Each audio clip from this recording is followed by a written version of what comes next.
Scene script. Have you ever wished you could read someone's mind? Imagine how much easier conversations would be if we could understand exactly what others were thinking. Today, you're in for a treat as we delve into the fascinating world of psychology. We'll explore 20 insightful tips that can help you instantly read other people's minds and personalities.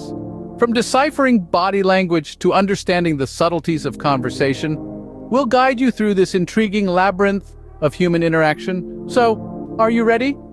Let's dive into these intriguing insights. Consider this: how much can you learn about someone just by observing them? The power of observation is a phenomenal tool in understanding others. It's like learning a new language, only this time the language is unspoken. It's silent, yet so loud. Imagine walking into a room and seeing a person hunched over a table, arms crossed, eyes darting around nervously. Without a single word, you can tell they're uncomfortable, maybe even anxious. That's the power of body language. It tells a story that words often fail to express, but it's not just about the big, noticeable movements. The subtle ones matter too.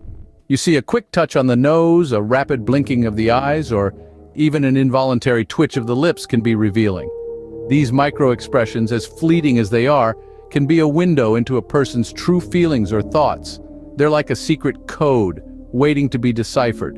And let's not forget about gestures. A firm handshake can exude confidence, while a weak one could suggest insecurity. A nod can signify agreement, a shrug, indifference. Gestures are like the punctuation marks in the sentence of body language. They give it structure, they provide emphasis. But to effectively read these nonverbal cues, you need to be attentive, you need to be patient, you can't just glance and guess. You have to observe and understand the context. You have to notice the patterns and the deviations from those patterns. For instance, a person who normally maintains steady eye contact suddenly avoiding your gaze could indicate discomfort or deceit. A usually animated individual appearing unusually still might be suppressing strong emotions. And remember, while these cues can provide valuable insights, they're not infallible. They're not a magic wand that offers definitive answers. They're clues that, when pieced together, can paint a more accurate picture of what's going on beneath the surface. Observation is a powerful tool, but it's not the only one. Let's move on to our next set of tips. How often do you really listen when someone is speaking? Let's pause for a moment and think about that. In our fast-paced world, we often find ourselves waiting for our turn to speak rather than truly listening. But here's the thing. The art of listening can be a powerful tool in understanding others.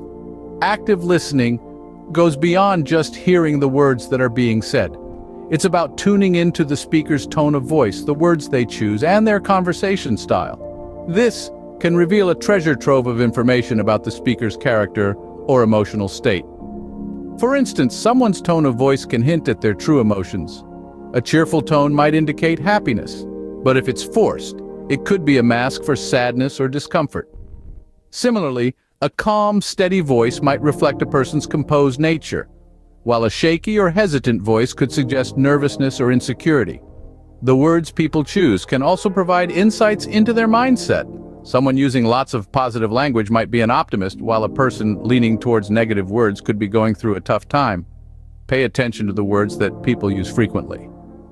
These pet phrases can reveal a lot about their personality and worldview.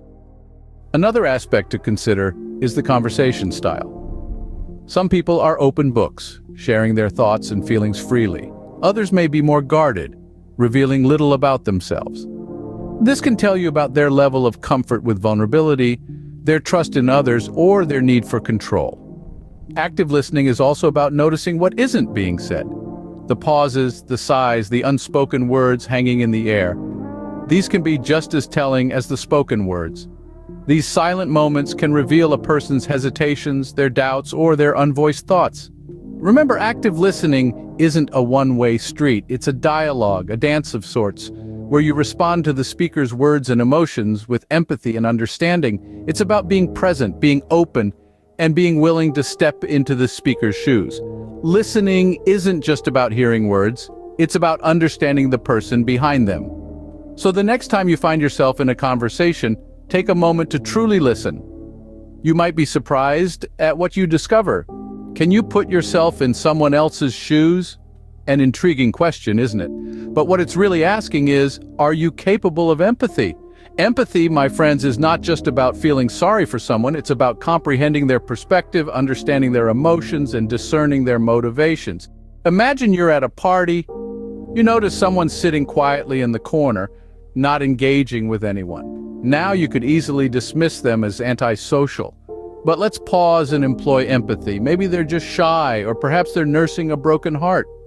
Suddenly you've shifted from judgment to understanding. That's the power of empathy. Empathy allows us to read between the lines, to see beyond the surface. It's like having a secret decoder ring for human behavior.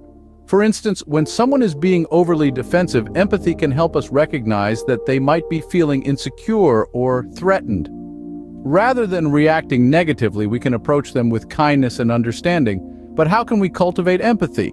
It's not as difficult as you might think. Start by being present and open-minded. When you're talking to someone, really listen to them. Don't just wait for your turn to speak. Try to understand their perspective, even if it differs from your own. Next, picture yourself in their situation. What would you feel if you were in their shoes? This can help you understand their emotions and motivations. It's not about agreeing with them, but about understanding where they're coming from. Lastly, practice empathy every day in every interaction. Remember, it's a skill, and like any skill, it gets better with practice. Empathy is a powerful tool in reading people's minds and personalities. It gives us insight into their thoughts, feelings, and behaviors. It allows us to connect with them on a deeper level. It makes us better listeners, better friends, better partners, and better human beings. So, the next time you're trying to understand someone, remember to put on your empathy shoes. Dive deep into their world, their feelings, and their experiences. Because empathy, my friends, is not just about understanding others, it's about understanding humanity. Empathy is a gateway to understanding others on a deeper level. So, you've observed, listened, and empathized. What's next? We've walked a fascinating journey together, uncovering the power of observation, the art of listening, and the role of empathy in understanding the minds and personalities of others. Now it's time to piece these elements together and apply the knowledge you've gathered. Let's start with patience. Rome wasn't built in a day, and neither is the ability to read minds. It takes time to hone your observation skills, train your ears to listen more intently, and develop empathy that allows you to connect on a deeper level. You may not get it right every time, and that's okay. The key is to keep practicing, keep learning, and never lose your curiosity. Speaking of practice, it's essential in honing these skills. Like any craft, the more you do it, the better you get. Practice observing people in different settings, from the quiet person in the corner of the coffee shop to the extrovert at the park.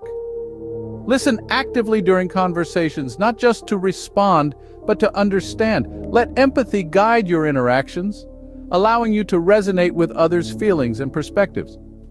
But here's a crucial point to remember: use these skills responsibly. You're gaining insight into others' minds, which is a powerful tool that can be used for good or ill. It's not about manipulation or control, but about understanding, connecting, and communicating effectively. Imagine you're in a tense meeting at work. Instead of getting swept up in the drama, use your observation skills to read the room. Listen to what's being said and what's not being said. Empathize with your colleagues, understanding their perspectives and emotions. This can help you navigate the situation more effectively, fostering better communication and resolution. Or perhaps you have a friend who's going through a tough time. Instead of offering advice, try listening deeply, observing their body language, and empathizing with their situation. This can provide them with a much-needed sense of understanding and support. Remember, with great power comes great responsibility. Use your newfound skills wisely and ethically, always with the intention of understanding and helping others. The ability to read minds isn't just a cool party trick. It's a powerful tool for connection, communication, and compassion. And scene script. Let's take a moment to reflect on what we've learned today. We embarked on a journey to better understand the human psyche, and we've come away with 20 invaluable tips to read minds and personalities. First up, we delved into the power of observation. We learned that the subtle nuances in a person's body language, facial expressions, and even the way they dress can reveal a wealth of information about their personality and their current state of mind. Next, we explored the art of listening. We discovered that actively listening to what people say, how they say it, and what they don't say can offer deep insights into their thoughts and feelings. It's not just about hearing words, but interpreting the silences between them. Then we delved into the role of empathy. We learned that by putting ourselves in another's shoes, we can gain a profound understanding of their perspective, their emotions, and their motivations. Empathy isn't just about feeling what others feel, it's about understanding why they feel it. Finally, we looked at how to responsibly apply these skills. It's not about manipulating people or invading their privacy, but about fostering deeper connections, improving our communication, and enhancing our understanding of those around us. Remember, everyone is a book waiting to be read. But to read them, you need to understand their language.